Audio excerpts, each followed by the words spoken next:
Ang programang ito ay rated SPG. Striktong patnubay at gabay ng magulang ang kailangan. Maaaring may masiselang tema, lengguwahe, karahasan, sexual, horror o droga na hindi angkop sa mga... Kapag nagising si Papa, malalaman din natin ang totoong dahilan. But meanwhile, huwag ka muna magpakasaya.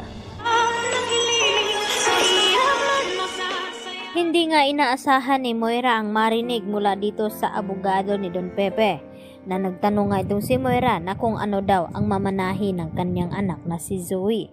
At dito nga na binanggit ng abogado na wala na daw hindi na kabilang itong si Zoe sa mamanahin na kayamanan dito ni Don Pepe dahil bago nga ito nangyari itong aksidente ni Don Pepe ay agad daw siyang tinawagan nito at sinabi na tanggalin daw itong si Zoe sa listahan na magmamana ng mga ari-arian. At dito nga rin na ipinagtataka ng abogado na kung bakit napatawag nga at kung bakit binago ni Don Pepe ang last will of testament. Agad naman na nagulat itong si RJ at Giselle at tinanong ni RJ itong lawyer na kung may alam ba daw siya na dahilan na kung bakit tinanggal niya itong si Zoe sa listahan na magmamana ng mga ari-arian dito ng kanyang ama. At dito nga na ipinaliwanag ni attorney sa kanila na wala daw nabanggit itong si Don Pepe na dahilan.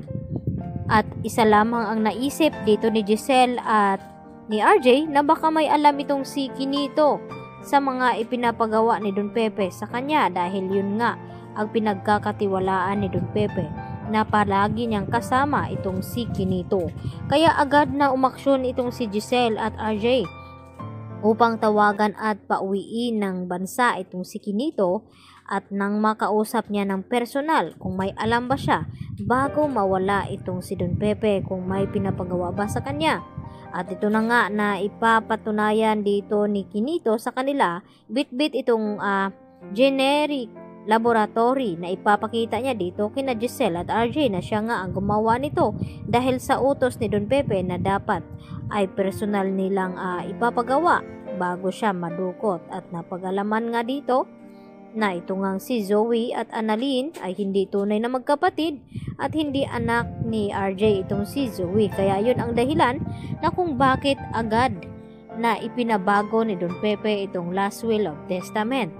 At dito naman na sinabi ni Giselle kay Moira na wag daw muna siyang magpakasaya sa ngayon dahil once na magising daw ang ama ni Giselle at RJ, malalaman din daw nila ang dahilan kung bakit agad na inalis itong si Zoe sa mana ni Don Pepe. At bago nga magising ay naunahan na nga sila dito ni Kinito dahil siya nga mismo ang gumawa ng laboratory dito kina Annalyn at ni Zoe.